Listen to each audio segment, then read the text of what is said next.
Hello everyone and welcome to the Shyam's World podcast, and I'm your host Shyam, and in this podcast we all I will discuss about the real story, real experience and real conversation with the students that can also relate. And today we will discuss the reality of students' life. Being students is very excited but also comes with the many challenges that people don't even see. Join me today we also have a fellow students with us, and he is also guest with us. He will explain about the study, work, and the everyday's life. And welcome him in our podcast. Hello everyone, my name is Nishant Patel, as Shyam told earlier, and it's very happy moment for me to share my life experience in this podcast. So I am an international student doing full-time studies with a part-time job as well as doing assignments and maintaining healthy life, doing with very hard work. Thank you for joining us, and let's begin. First of all, I would like to ask you. Many people believe that students' life is very easy in Canada, but they just have to attend the classes. But what is a life is actually in Canada?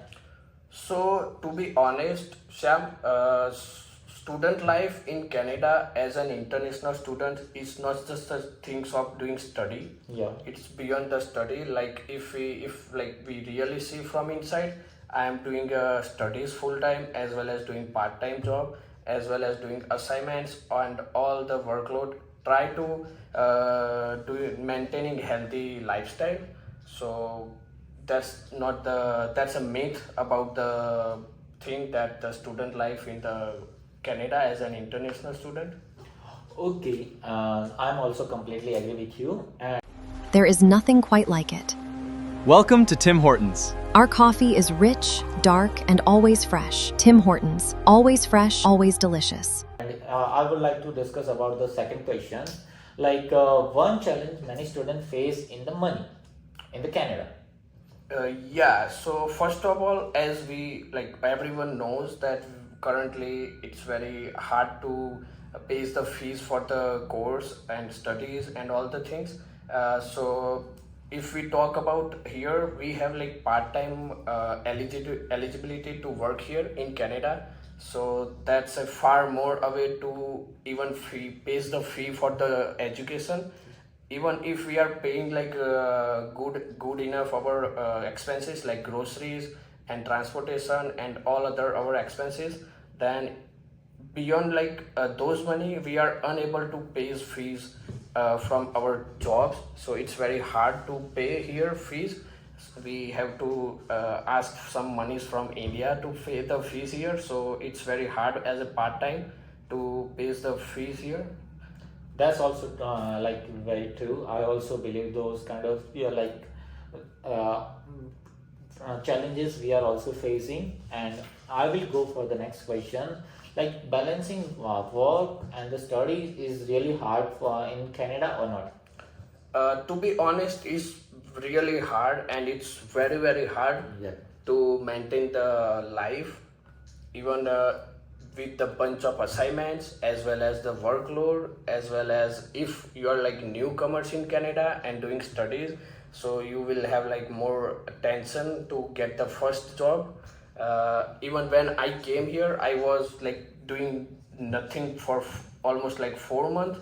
So during those 4 months I have like maintained all this my expenses, including transport, my eating, my rents, my all other groceries expenses. So it's very hard and it's very depressing moment until you got the even part-time job. So yes. I also believe that with the part-time job, it's not easy to survive in the Canada, because we are just have to do 24 hours job, and we are not getting much salary like other people they get. We just have a like $15 hour.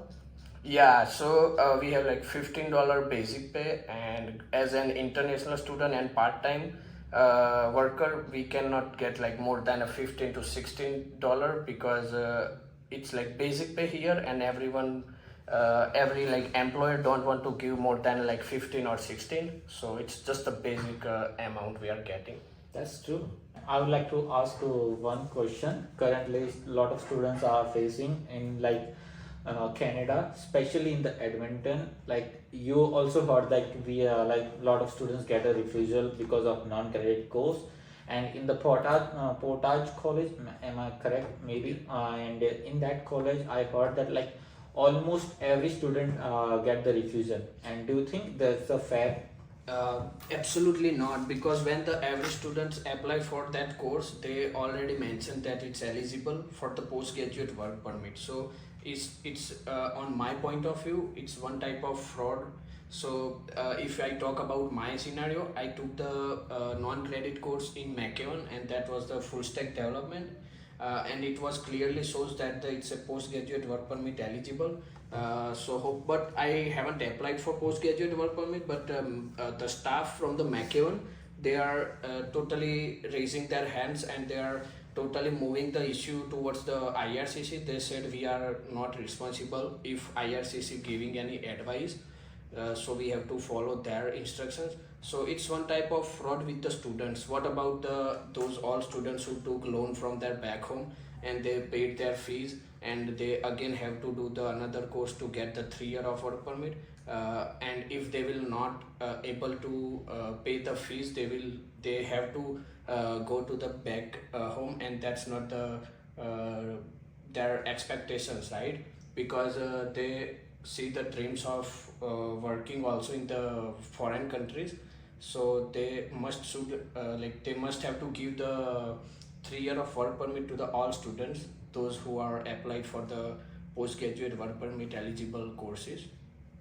Yeah, that's correct. But I also heard that like 4 to 500 refusal just in the Edmonton, and if you see like about those like number of like students, they got the refusal. It's very bad for them about the like having like if they completed their studies, and if now is that situation where they are not getting work permit.